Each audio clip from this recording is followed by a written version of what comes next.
Good morning, everyone, and Happy New Year. Happy 2019. It's Robert T. Green, the CEO of Pre-Post Game. I know it's been a minute since I've done a live. Been really busy. Hope everyone had a great holiday. Travel safe to and from their locations. Looking forward to a nice, happy 2019 to achieve all your goals and dreams, your transition, succession, your health and safety, your well wishes for those and you and your families. Obviously, when I get online and I do these videos, a lot of times, unfortunately, not for the reason that I would like to, pertaining to the athletes and the families, long-term mental, physical well-being and success in sports and in life. So here we are again. Happy New Year regarding January 1, and we have another athlete who name is Kenny Willekes, who is is a draft pick for the National Football League, who sustained a broken leg yesterday in the Red Box Bowl. The Red Box Bowl.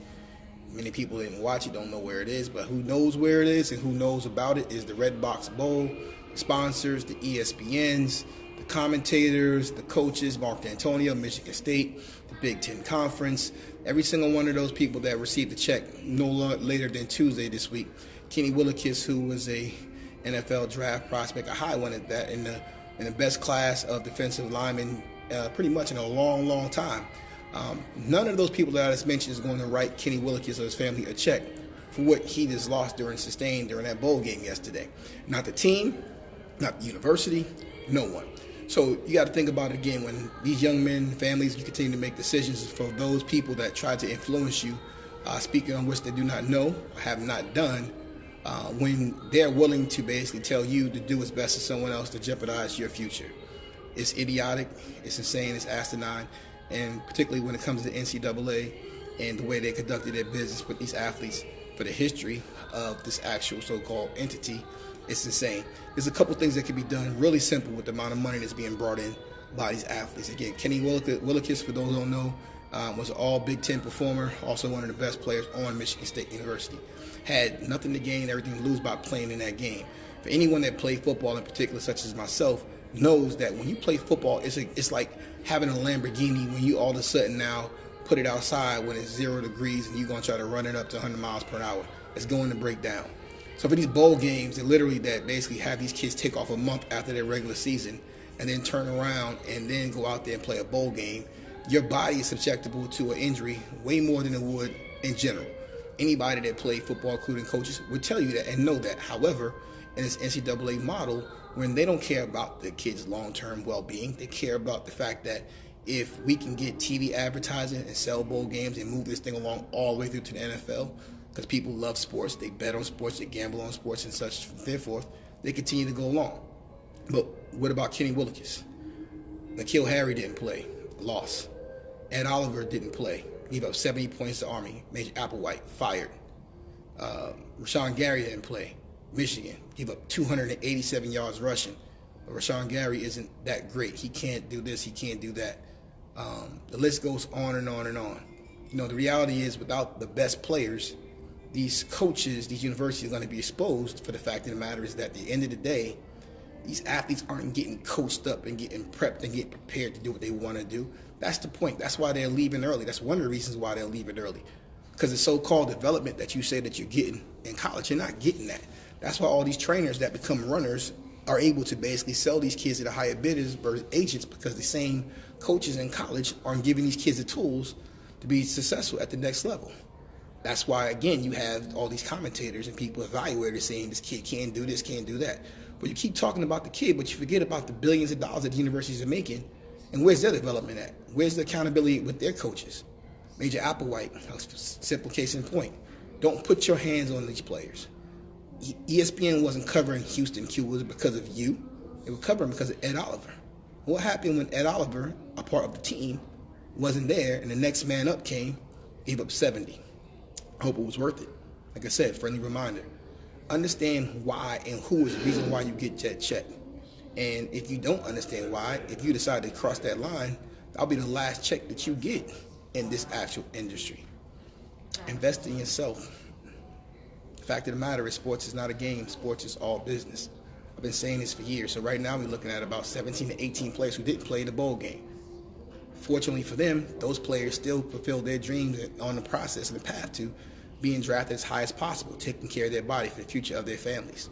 Those same 17, 18 kids that didn't play, those same universities that played in the bowl game, collected all those checks, when those kids that didn't play generated all that revenue for these schools.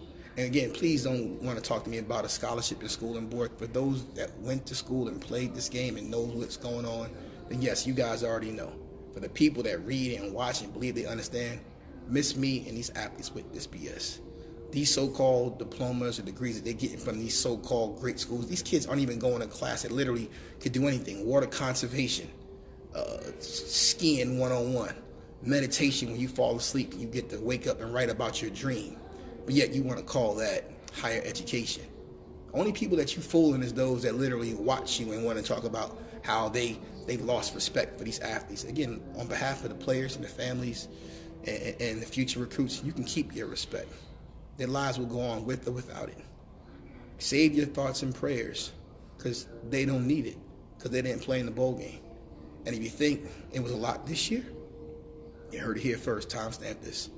1/1/19. It's going to be more next year. The players rep are telling you this.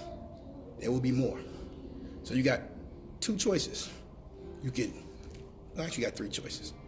You can put an escrow in, meaning players come in, they're highly recruited. It doesn't matter. Again, the NCAA don't need 100 players per roster.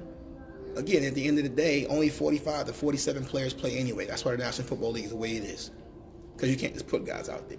NCAA, for one reason why parents and athletes haven't come out yet about telling people why they are transferring and why they're skipping bowl games, we will put it out there publicly. One, that 20-hour rule that you call 20 hours is not 20 hours because your strength coach doesn't count as an actual coach.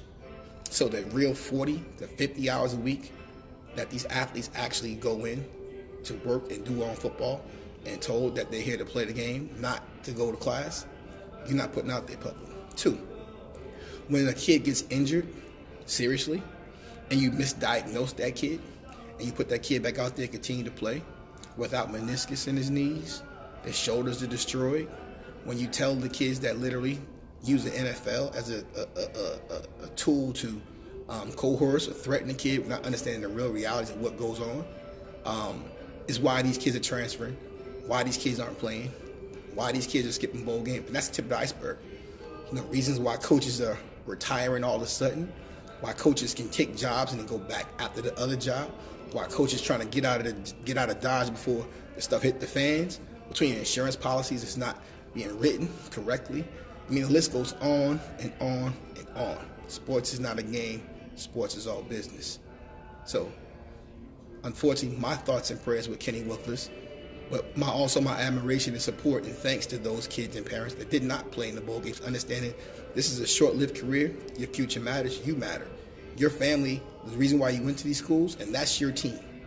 The people that literally, they're saying the same, that's your team and whatever, they're also saying next man up as soon as Kenny Wilkers broke his leg. My name is Robert T. Green. I'm the CEO of Pre-Post Game, also known as the Players Rep, here to educate, empower, and protect the athlete's best interests alone. Check us out at prepostgame.com, or you can check us out at the Players Rep 1 on Twitter, the Players Rep 1 on Instagram. I hope you guys have a great, prosperous 2019. Remember, you matter, and at the end of the day, for those that are willing to sacrifice your future for their greater good, you don't need to have them around you anyway. That's a true team. God bless you guys and be well.